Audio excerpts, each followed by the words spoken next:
Berjuanglah wahai Ansarullah dengan mahkamah daulah Islamiyah. Berkorbanlah wahai yang beriman dengan harta dan segenap kepunyaan. Bergeraklah ke gerbang jasa, kalau menang bukan alasannya.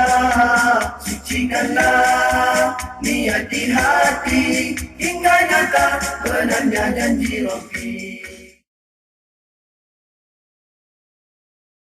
Yang pertama berkenaan dengan pembatalan arahan Setiausaha Suruhanjaya Pilihan Raya melalui suratnya yang bertarikh 21 Februari.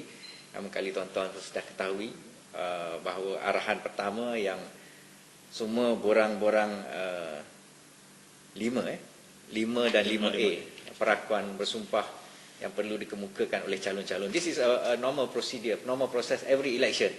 Cuma kali ini dia kata kena disertakan dengan cukai stamp. Dan arahan 21 Februari at the 11th hour, dan PAS telah menyatakan protes ketika arahan itu dikeluarkan.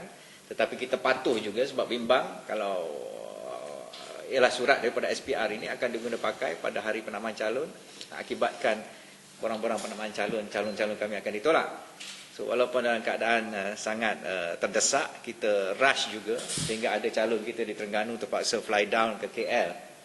Tetapi pada hari penamaan calon, bila kita mengemukakan borang-borang pencalonan, kita dapati yang calon-calon Barisan Nasional tidak berbuat demikian. So bila calon-calon kami dan wakil-wakil calon mengemukakan bantahan, rupanya pegawai pengurus pilihan raya di kawasan-kawasan berkenaan maklumkan mereka mendapat arahan secara lisan yang surat 21 Februari itu ditarik balik.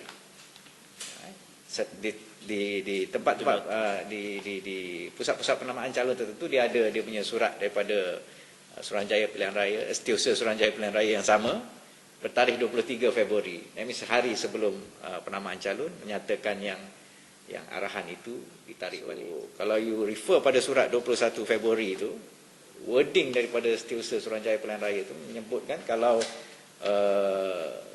tidak comply, maknanya pegawai pengurus pilihan raya boleh menolak. Jadi untuk makluman tuan-tuan, pukul 2 petang nanti, Naib Presiden PAS Tuan Haji Muhammad Sabu akan fly down daripada Kuala Terengganu dan akan mengemukakan nota bantahan kepada pengurusi Suruhanjaya. Surat daripada SPR ni 21 Februari ni, dalam letter dia sebut pegawai pengurus boleh menolak kertas penamaan calon jika akuan berkanun yang dikemukakan bersama kertas penamaan calon tidak mematuhi peruntukan.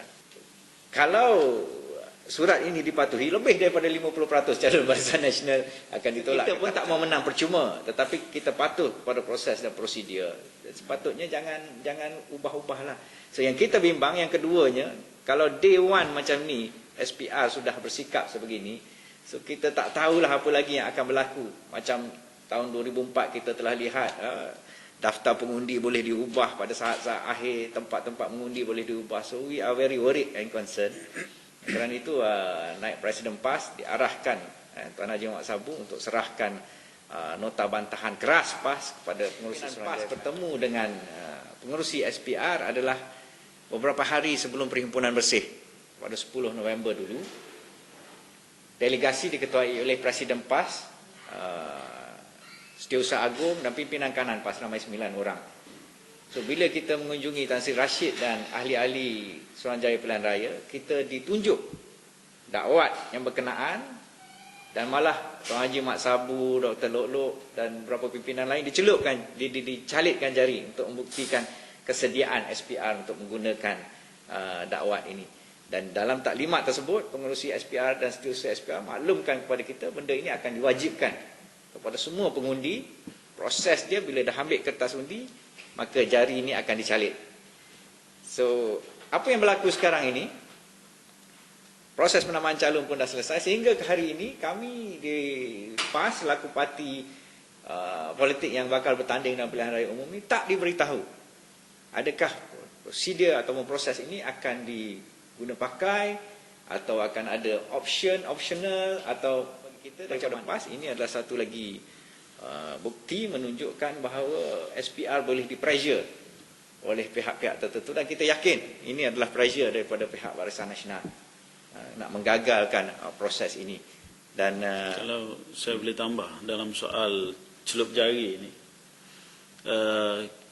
kita dimaklumkan belum ada satu pun gazet yang berkenaan dengan penggunaan celup jari bagi pilihan raya ini, di mana SPR sepatutnya mengeluarkan satu peraturan baru untuk membolehkan setiap pengundi diwajibkan celup jari pada masa mereka membuang undi. Dan sekiranya dikeluarkan peraturan baru ini, peraturan ini mestilah digazetkan sebagai satu undang-undang. Tapi kita dimaklumkan belum ada satu gazet yang dikeluarkan bagi mengesahkan peraturan. Kita minta satu pengesahan daripada SPR, pengesahan rasmi dan panduan rasmi tentang bagaimana peraturan celup jari semasa membuang undi akan dibuat. Dia celup jari ini adalah untuk mengelakkan multiple voting. Maknanya seorang tak akan dapat mengundi lebih daripada sekali. Itu bukti maknanya dia telah mengundi. Itu sebahagian daripada tuntutan bersih, dan katanya SPR comply, mematuhi tuntutan bersih itu. Tetapi sekarang ni macam dah tak tahu sama ada akan dilaksanakan ataupun tidak. So kita sangat kesal lah dengan pendirian ni. Kalau betul tak dilaksanakan, how many million has been spent to buy the ink, what is going to happen?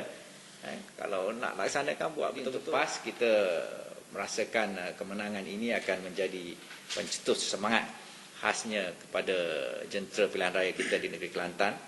Dan di seluruh Malaysia, untuk highlightkan juga kepada tuan-tuan, sebab kami bincang semalam, Pak Lah buat kenyataan bahawa 9 kerusi, 7 parlimen dan 2 DUN yang dimenangi oleh Barisan Nasional ini adalah petanda baik untuk Barisan Nasional. Bagi kita 9 kerusi, 7 parlimen dan 2 DUN ini adalah satu nombor yang buruk, kerana dia petanda yang buruk kerana numbers yang dimenangi oleh Barisan Nasional sebelum ini tanpa bertanding lebih besar. There was berapa kerusi 17 parlimen dan 11 DUN dalam pilihan raya 2004. 17 parlimen dan 11 DUN. Maknanya sekarang ni kalau menang 7 dengan 2, that means lagi nombor. Actually ialah menang tanpa bertanding atau tak menang atau bertanding is benda yang tidak dirancang. Kadang-kadang kita rancang untuk letakkan calon-calon tu. Anything can happen. It does not show your strength menang tanpa bertanding ataupun tidak. Pasal PAS kita pun tak suka menang tanpa bertanding. Tak boleh kita nak bertanding. Tapi dah kebetulan UMNO kemukakan calon bankrupt, macam mana nak bertanding? Bahawa amalan mencelup jari dalam pilihan raya ini adalah salah satu daripada tuntutan bersih yang disokong oleh PAS, yang kita tuntut selama ini sejak daripada tahun lepas. Jadi kita bukan sekadar ingin melihat amalan mencelup jari dalam dakwah ni diimplementasi, tetapi kita juga bukan saja kita menyambut baik keputusan SPR itu, tapi kita mahu lihat bahawa peraturan ini dijalankan secara berkesan. Jadi sekarang ini kita meragui prosedur perjalanan peraturan ini, peraturan yang baru ini. Kita sekarang ini tak tahu. Seperti mana saya sebutkan tadi, gazet tak dikeluarkan, lepas tu tak dijelaskan bahawa ini satu benda yang mandatory, dan alih-alih ada satu lagi statement mengingatkan jangan pakai cat jari pada hari mengundi, seolah-olah macam ada satu benda yang tidak serius dalam peraturan ini. Jadi kita mendesak supaya SPR segera menyatakan pendirian mereka, menyatakan bagaimana prosedur dan menegaskan bahawa ini adalah peraturan yang mesti dan mandatory kepada setiap melalui perjanjian ataupun kerjasama Barisan Alternatif ini, kita akan bertanding 1 lawan 1. So itu persetujuan dia. So kita tidak menaja calon bebas, dan keadilan pun tidak akan menaja calon bebas. So this is our third election bersama. So dari segi prinsipnya, maknanya siapa-siapa, we cannot control our members, of course, kerana keadilan pun tak boleh, dan barisan pun sebenarnya tak boleh control their members. So siapa sahaja ahli PAS yang bertanding calon bebas, maka dia telah breach parti disiplin, dan kita akan mengambil tindakan disiplin. Bergeraklah ke gerbang jasa, dalam menang bukan alasannya.